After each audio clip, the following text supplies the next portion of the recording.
Müsahibimiz Xankəndi Futbol Klubunun oyuncusu Əli Əkbər Şədiyevdir. Əli Əkbər, təbrik edirəm. Sağ olun. 3-cü ardıcıl qələbə qazandınız. Lakin bu oyun digərlərindən biraz daha fərqli oldu. Yəni ciddi müqavimətlə rastlaşdınız bu oyunda meydan sahiblərinin. Bəlkə meydan faktoru da var idi. Təbriklərə görə görə təşəkkürlər.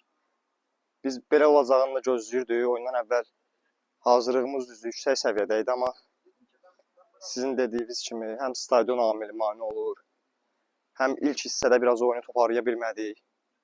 Bu cür oyunlarda ilk qol vurmadıqda çətin olur, rəqib müqavimət göstərir. Bugün də onun şahidi olduq.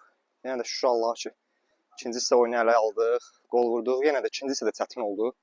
Demək olar ki, rəqib də bizə təzyiq göstərirdi, çətin olurdu, amma şükür Allaha ki, qələbə qazandıq. Yəni sonda əsas olan 3 xal idi. Əsas olan təbii ki, 3 xaldır.